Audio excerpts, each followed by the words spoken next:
오늘 축구 얘기를 좀 하겠습니다. 아프리카에 갔더니 축구 열기가 정말 대단합니다.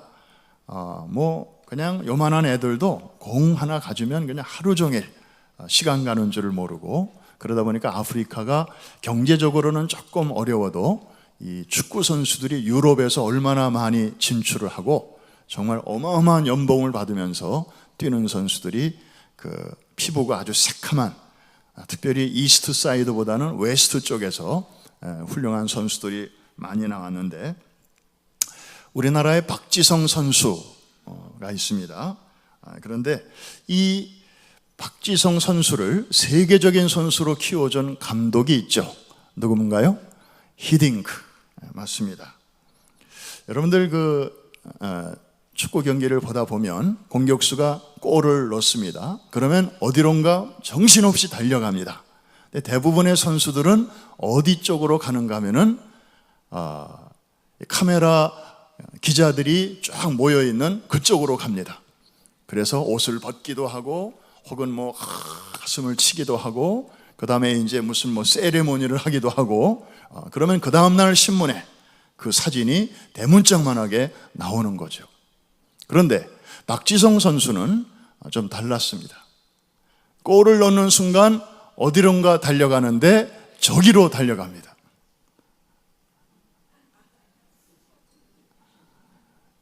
바로 감독이죠. 아마 여러분들 눈에 익은 장면일 것입니다.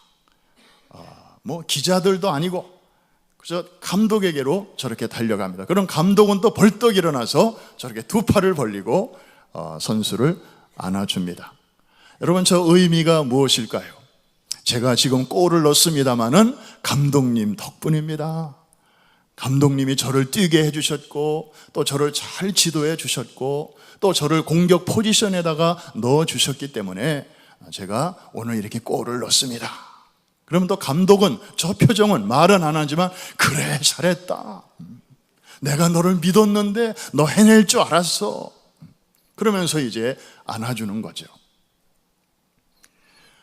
또 다른 선수가 대표팀에 있었습니다. 황선홍 선수입니다. 사실 실력으로 따지면, 경험으로 보면, 나이로 봐도 박지성보다 한 수 위였습니다. 실력도 월등했다고 자타가 인정하고 있습니다. 이 황선홍 선수 역시 히딩크 감독 밑에서 월드컵을 뛰었습니다. 그런데 박지성 선수와 결정적인 차이점이 있었습니다. 그가 골을 넣었을 때 황 선수도 어디론가를 향해서 정신없이 뛰어갑니다.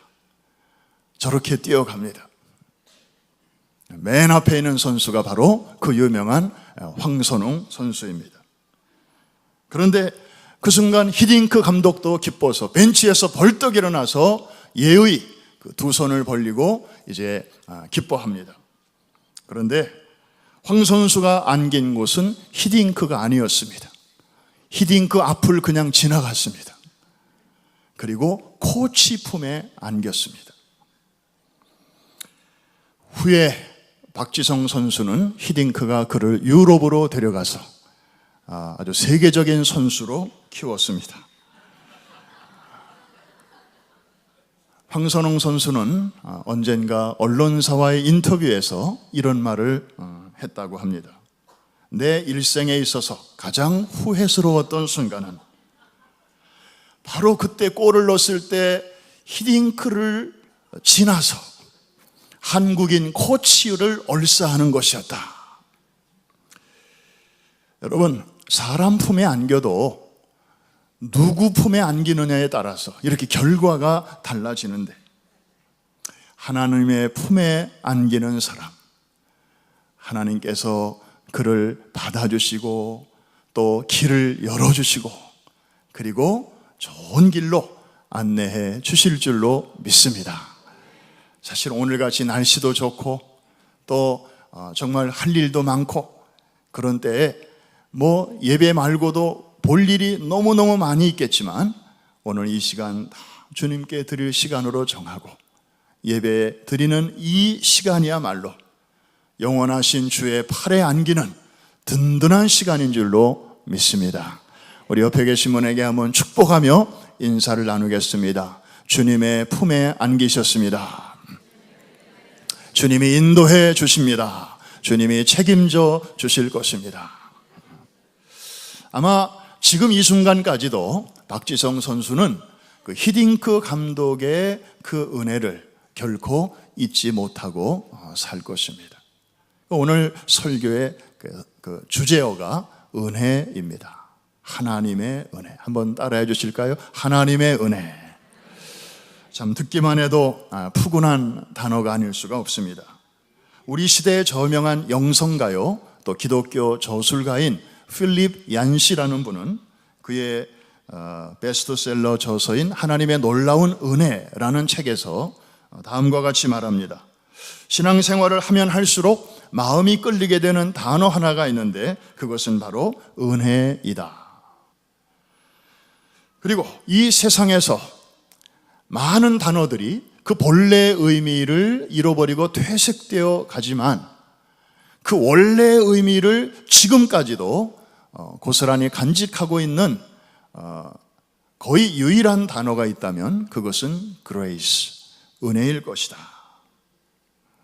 사실 이 은혜라고 하는 것은 여러분의 생활 속에 너무 많이 들어와 있습니다. 여러분들이 신용카드를 쓴다든지 또 모기지를 매달 내고 계시는데 그거를 사정상 좀 제대로 내지 못하고 자꾸 밀릴 때 법적으로 이렇게 봐주는 기간, 신용지불 유예 기간이라고 할까요? grace period라고 하죠. 우리가 삶 속에서 그런 은혜를 종종 체험하고 살고 있습니다. 그리고 법정에서 이제 죄인에게 중간에 사면을 선포할 때도 이 사면장을 Act of Grace라고 해서 사실 엄정하게 그 만기를 채워야 할 그런 죄수에게 베푸는 그런 은혜를 이제 베풀고 있습니다. 영국에서는 왕을 가리킬 때도 항상 Your Grace라는 그런 단어를 사용하고 있는 것을 여러분들이 알고 계십니다. 여러분들이 식당에 가서 밥을 먹고 그냥 밥값만 내고 와도 되는데 미국에서는 팁을 얹습니다. 사실 이 팁이라고 하는 그 단어 속에도 grace, 은혜, 내가 내 돈 내고 밥은 먹었지만은 당신이 나에게 베풀어준 그 서비스에 대해서 내가 감사한 마음으로 작지만 이 정성을 드립니다. 그 은혜에 대한 고마움을 표현하고 있는 것이죠. 사실 이 은혜라고 하는 단어는 이렇게 정말 우리의 삶 속에도 이미 들어와 있는 그런 단어입니다. 그런데 이 단어가 역사 속에서 아주 특별하게 부각이 되었던 그런 시대가 있었으니 그때가 바로 종교개혁 시대였습니다. 종교개혁자들은 5가지의 구호를 외치는 가운데 그 중에 중심에 오직 은혜로 솔라 그라티아라고 하는 구호를 외쳤습니다. 한번 따라해 주실까요? 오직 은혜로, 그 앞에 오직 성경으로, 그 다음에 오직 믿음으로, 그 다음에 오직 하나님의 영광을 위하여, 이런 여러 가지 단어들이 나옵니다만은 그 중심은 오직 하나님의 은혜로 우리가 구원을 받는다라는 것이었습니다.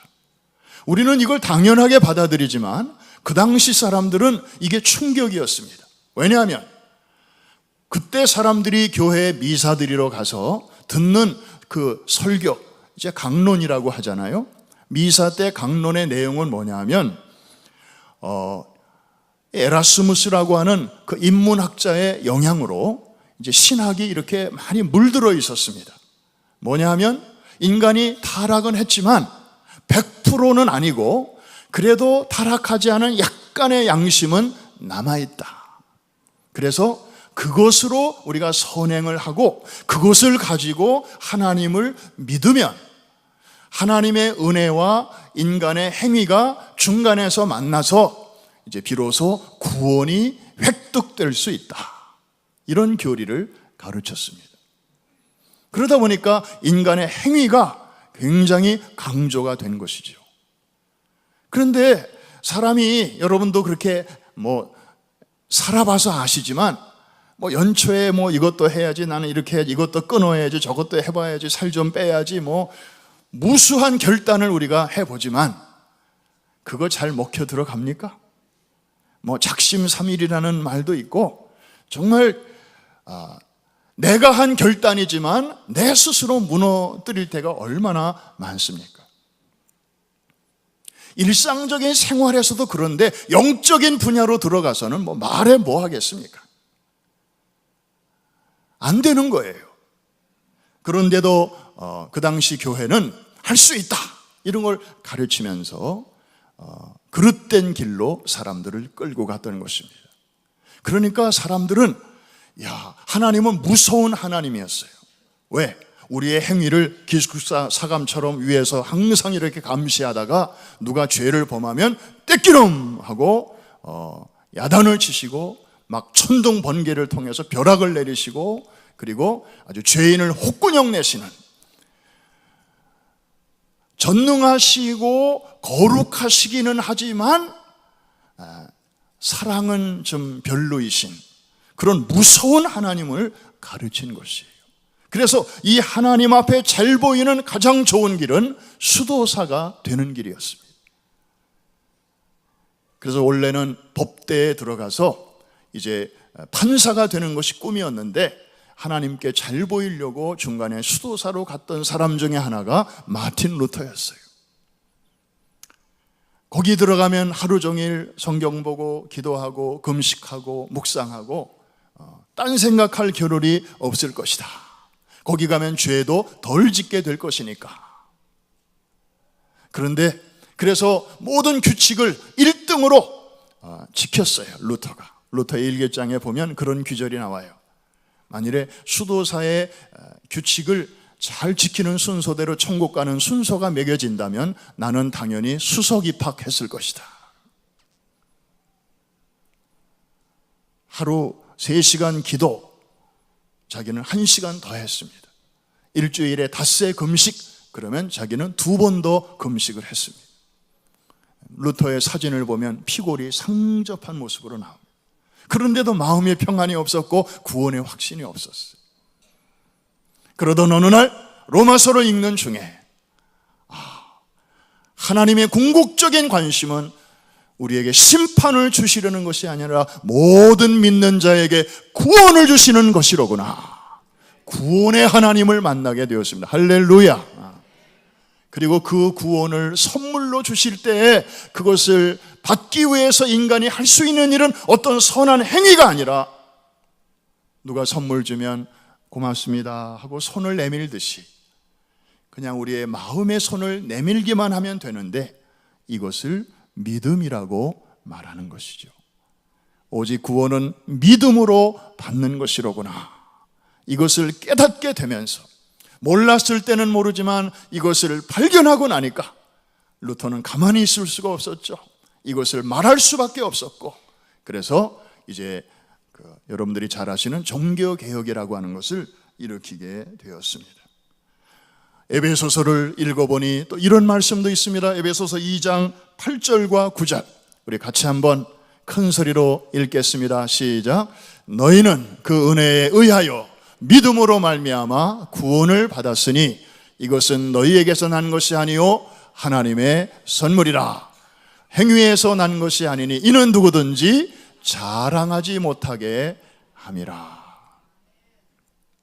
그리고 오늘 본문 10절, 고린도전서 15장 10절 말씀, 여러분들이 너무나 잘 아시는 말씀인데 그 말씀도 같이 한번 큰 소리로 읽겠습니다. 곧 나오죠? 시작. 그러나 내가 나된 것은 하나님의 은혜로 된 것이니 내게 주신 그의 은혜가 헛되지 아니하여 내가 모든 사도보다 더 많이 수고하였으나 내가 한 것이 아니요 오직 나와 함께 하신 하나님의 은혜로라. 아멘. 하나님의 은혜, 우리가 지금 그 속에 있는 줄로 믿습니다. 은혜의 공동체가 바로 교회입니다. 근데 오늘날 교회가 도마 위에 올라갈 때가 많습니다. 특별히 교회 밖에 있는 세상이 왜 교회는 저러냐, 왜 교회는 저렇게 비합리적이냐, 왜 저렇게 교회는 무슨 제도가 저러냐, 또 성직자는 어떻고 또 직분자들은 어떻고 이러면서 비판의 손가락질을 던질 때가 많습니다. 많은 경우 우리가 그런 목소리도 귀로 듣고 또 참고해야 할 때가 있습니다. 그래야 서로 소통이 될 수 있으니까. 그러나 그렇다고 해서 교회마저 세상의 그런 잣대로, 합리성과 정의와 공의의 잣대로 그것으로만 교회를 봐서도 안 될 것입니다. 왜냐하면 하나님의 나라, 그 축소판인 교회를 가만히 보면, 하나님이 하시는 일을 보면 정말 합리적이지 않고 공평하지 않을 때가 한두 번이 아니에요. 여러분 성경을 읽으시다가 아마 그런 느낌을 자주 받으실 거예요. 예를 들면 두 아들이 있는데 큰 아들은 성실하고 둘째 아들이 이제 딴 생각을 품어가지고 아직도 살아계신 아버지한테 재산을 미리 받아서 밖에 나가가지고 다 써버리고 이제는 할 수 없이 집으로 돌아왔는데, 큰 아들을 위해서는 천치 한 번 안 버리던 아버지가 이 다 낭비하고 돌아온 둘째 아들을 위해서 송아지를 잡고 동네 사람 다 초대해서 잔치를 베풀었다. 여러분 어떻게 생각하십니까?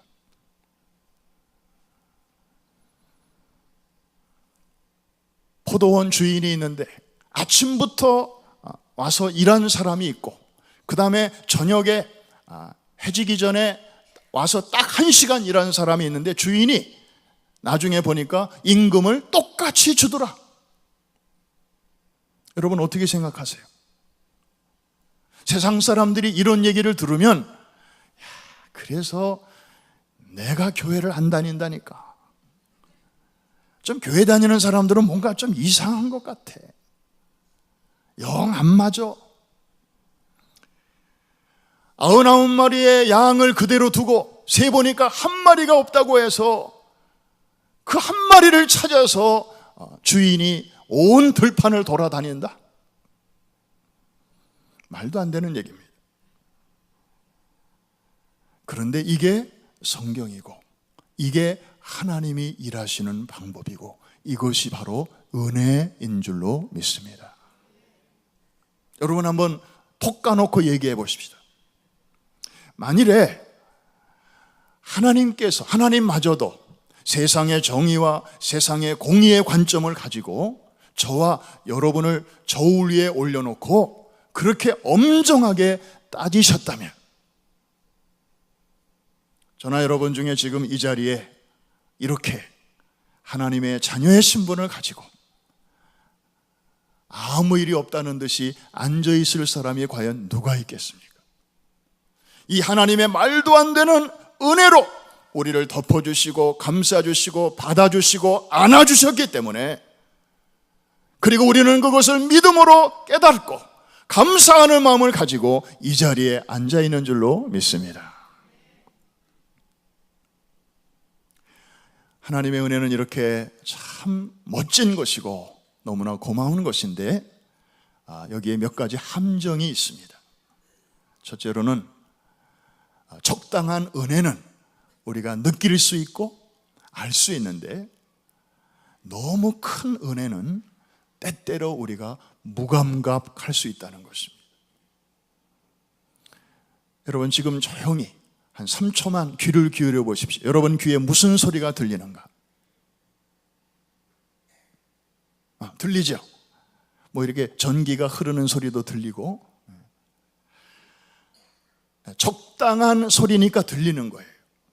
그런데 지금 이 바닥 어딘가에서 개미가 소곤소곤 하는 소리 들려요? 그건 안 들려요. 너무 작아서. 또 지구가 말이죠, 지금 이 순간에도 우주 공간에서 자전도 하고 그 다음에 공전도 하면서 내는 소리가 있다지요? 이거를 사람들이 굉음이라고 표현하더라고요. 굉음, 한자로. 어마어마하게 큰 소리라는 거죠. 이거는 우주선을 타고 이 대기권을 벗어난 사람들만이 들을 수 있는 소리라고 그래요. 그런데 정작 두 발을 땅에 붙이고 이 지구 위에서 사는 우리 귀에는 안 들려요. 너무 크기 때문에, 우리의 가청거리를 벗어나기 때문에. 이게 우리 인간의 한계입니다. 너무 작아도 못 듣고 너무 커도 못 들어요. 그냥 들을 수 있는 범위 안에 들어오는 것만 들어요. 하나님의 은혜도 그런 것입니다. 너무나 값비싼 대가가 갈보리에서 치루어졌습니다. 우리가 모르는 사이에. 여러분, 성경에 많은 기적들이 있습니다. 예수님이 병자를 고치셨고 때로는 죽은 자까지 살리셨어요. 그런데 그거보다 더한 기적이 있습니다. 죄인에게 죄를 사함을 선포하시는 그 장면입니다. 우리의 기준하고는 조금 다르죠. 왜 그럴까요? 병자를 고치는 것, 죽은 자를 일으키는 것, 이것은 예수님의 말씀 한마디로 가능했습니다. 날리다굼, 소녀야 일어나라. 병자들을 다 향해서도 다 말씀으로만 고치셨습니다. 그런데 저와 여러분의 죄를, 그 문제를 해결하시기 위해서는 너희 속에 있는 죄야 없어져라, 이렇게 말씀으로만 할 수 있는 게 아니었기 때문에 친히 당신이 나무 위에 달리셔야만 했고, 거기서 몸 찢기시고 피 흘리셔서 사단에게 우리가 진 빚을 우리가 갚아야 되는데 갚을 능력이 없는 우리를 대신해서 다 이루었다, 다 치루었다, 주님께서 선포하시고 모든 죄인들에게 구원의 문을 열어주시고 믿음의 손을 내미는 자마다 그 세상에서 가장 값비싼 선물을 공짜로 우리에게 주시는 줄로 믿습니다. 이게 구원이에요. 이게 은혜예요. 우리가 이 은혜 속에 사는 거예요. 그런데 이게 너무 크다 보니까, 너무 좋다 보니까 가끔 오해를 하는 경우가 생깁니다. 이 하나님의 은혜가 이렇게 큰데 내가 지금 조금 죄를 범한들 설마 무슨 일이 있겠냐? 내가 좀 이렇게 잠깐 이탈한들 설마 하나님이 나에게 어떻게 하시겠냐? 아들까지 희생하셔서 나를 구원하셨는데 이까짓 것쯤이야 하나님이 봐주시겠지. 본회퍼는 이런 크리스찬들의 생각을 가리켜 하나님의 은혜를 싸구려 은혜, 값싼 은혜로 전락시키는 사람이라고 표현했습니다. 우리 모두가 빠지기 쉬운 함정입니다. 한번 따라 하십시다. 설마. 야, 나는 처음부터 교회를 안 나가서 괜찮지만 너는 교회 다니는 애가 어떻게 이렇게 주일도 빠지고 이렇게 계속 놀러 다녀도 되는 거야? 친구가 그런 얘기를 할 때 속으로 뜨끔하면서도 설마 지금까지 아무 일이 없었는데 바로 이런 마음. 야, 나는 원래 교회 안 나가니까 괜찮은데 너는 교회 나가는 애가 이렇게 술도 먹고 담배도 피고 다 뜨끔하면서도 설마 하나님이 어떻게 하시랴? 이런 행위들이 이제 하나님의 그 고귀한 은혜를 값싼 은혜로 바꾸는 것입니다. 이 하나님의 은혜를 빙자해서 우리의 허물과 실수와 우리의 게으름과 우리의 일탈을 정당화해서는 안 될 것입니다. 왜냐하면 성경에 분명히 말씀하시기를 하나님이 우리에게 이렇게 은혜를 주신 목적을 에베소서 2장 10절에서 분명히 말씀하고 있는데 우리 같이 한번 큰 소리로 읽어보겠습니다. 시작. 우리는 그가 만드신 바라 그리스도 예수 안에서 선한 일을 위하여 지으심을 받은 자니 이 일은 하나님이 전에 예비하사 우리로 그 가운데서 행하게 하려 하심이니라. 맞습니다. 우리는 행함으로 구원받은 자들이 아닙니다. 그러나 선한 일을 위하여 은혜로 구원받은 자들인 줄로 믿습니다. 함부로 살지 말라는 것입니다. 하나님의 은혜를 악용하지 말라는 것입니다. 여러분들을 가리키는 얘기는 아닙니다. 그러나 그런 사람들이 있다는 것입니다. 그러므로 하나님의 은혜에 대한 우리 인간의 올바른 반응은 무엇일까요? 예배로, 찬송으로, 감사로, 그리고 사랑으로, 전도와 봉사로, 이 모든 것들을 가리키는 한 단어가 있다면 그것은 바로 섬김입니다. 영어로는 서비스. 참 여러분, 이 서비스라는 단어가 뜻이 깊어요. 예배라는 뜻이 있고요, 그 다음에 섬김이라는 뜻이 있습니다. 아까 오전에 드린 예배는 영어로 first service고 지금 드리는 이 예배는 second service죠. 그 다음에 오후에 있는 우리 영어권 청년들의 예배는 EM 서비스라고 그래요. 그래서 이 서비스라는 단어는 두 가지 의미가 있는데, 위로 하나님을 향해서는 예배라는 뜻이고, 그리고 옆에 있는 사람들을 향해서는 섬김이라는 아름다운 뜻을 같이 갖고 있습니다. 예배와 섬김의 삶, 서비스의 삶, 이것이야말로 은혜를 받고 그 은혜를 제대로 깨달은 사람들에게서 자연스럽게 나타나는 삶의 응답인 것입니다. 그래서 이 응답을 제대로 하는가를 보면 저 사람이 은혜를 제대로 받은 사람이로구나 하는 것을 거꾸로 알 수가 있습니다.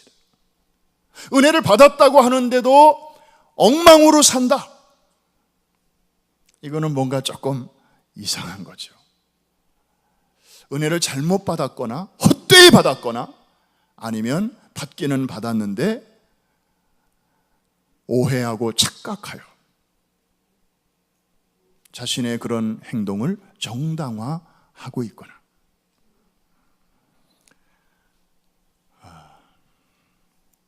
혹시 여러분 가운데 뉴저지 성전 식구들은 아까 일부에서도 여쭤보니까 많은 분들이 그 영화를 보셨더군요. 서서평 선교사의 이야기. 원래 독일에서 태어난, 그리고 어릴 적에 미국으로 이민 온, 그리고 이제 한국에 선교사로 와서 평생 처녀의 몸으로 저 광주 지역을 중심으로 살다가 한국에서 천국 가신, 그 일제 치하 시대에 활동했던 그 서서평, 원래 이름은 엘리자베스 조한나 쉐핑인데, 이 쉐핑이라는 그 패밀리 네임을 서평, 한자로 천천히 그리고 평온하게 라는 뜻으로 서서평, 이렇게 한국식 이름을 가진 분이 있습니다. 바로 저분입니다. 미혼모로 태어났습니다. 미혼모의 자녀로 태어났습니다. 아버지가 누군지도 몰라요. 그리고 캐톨릭 집안에서 개신교 신앙을 가졌다는 이유로 엄마에게서까지 버림을 받습니다. 이렇게 불우한 어린 시절을 보냈지만 32세의 나이로 미국에서 간호학교를 이제 공부하던 중에 저 조선이 일본 치하에 있는데 아주 사람들이 고생하고 또 비위생적이고 복음도 모르고 그렇다는 얘기를 듣고 이제 선교사로 자원해서 오게 됩니다. 32세의 나이로 조선 땅에 와서 한센시병 환자, 옛날에는 나병이라고 그랬죠. 가족들조차도 멀리했던 그런 환자들을 돌보고, 그리고 고아들을 돌봅니다. 자기처럼 버림받고 힘없는 그런 약자들을 위해서 평생을 보냅니다. 그러다가 54세를 일기로 이제 한국에서 세상을 떠나게 되는데, 조선의 마리아 테레사라고 하는 별명을 가진 분입니다. 그가 죽었을 때 그가 쓰던 방에 남은 유물이 몇 개 있었는데, 남에게 나눠주고 남은 담요 반쪽, 한쪽도 아니고 반쪽은 나눠주고 나머지 반쪽, 그 다음에 동전 7냥, 그리고 강냉이 2홉, 그것이 전부였다고 합니다. 남은 도와주면서 정작 자신을 챙기질 못해서 영양실조와 풍토병으로 죽었습니다. 그녀가 활동했던 광주에서 일제에 취하였음에도 불구하고 한국 역사 최초의, 광주 역사 최초의 사회장으로 장례를 치렀는데 1,000여 명의 조객들이 와서 어머니, 어머니를 부르면서 오열을 했다고 합니다. 그런데 그녀가 평생 쓰던 책상 머리에는 다음과 같은 글귀가 하나 쓰여져 있었습니다. Not success, but service. 성공이 아닌 섬김으로. 사랑하는 성도 여러분, 오늘날 우리 모두가 들어야 할 하늘의 메시지입니다. 특별히 종교개혁 500주년을 맞이하는 우리 한국교회가 들어야 할 준엄한 하나님의 음성입니다. 심지어 교회마저도 너무나 오랫동안 성공을 향하여 달려왔습니다. 목회의 성공, 교회의 성공, 우리가 하는 일의 성공. 그러다 보니까 섬김, 서비스는 항상 2차요, 3차요, 뒷전이었습니다. 하나님이 주신 은혜마저도 우리는 성공을 쟁취하기 위한 수단으로 사용할 때가 많이 있었습니다. 서비스, 석세스가 아닌 서비스의 삶으로 우리 한 사람 한 사람이 다시 돌아갈 때 종교개혁 500주년은 더 이상 구호의 자리에 머물지 않고 이제는 우리의 삶으로 내려오게 될 것입니다. 하나님께서 기뻐하시고, 그리고 그런 사람들을 통해서 지금까지 하나님께서 우리 같이 평범한 사람들을 통해 지난 7, 8년 동안 우리 담임 목사님을 통하여 주신 414의 비전을 전 세계에 펼쳐갈 수 있도록 하나님이 크고 작은 놀라운 기적을 베풀어 주셨듯이 이 서비스의 정신으로 9월부터 시작되는 새 회기년도 다시 시작할 때 우리 하나님께서 크고 작은 놀라운 기적으로 여러분의 삶을 도와주실 줄로 믿습니다. Not success, but service. 이것이 오늘 이 말씀을 듣고 또 우리의 남은 생의 첫날을 시작하는 저와 여러분 모두에게 울리는 성령의 음성이 될 수 있기를 주의 이름으로 축원합니다.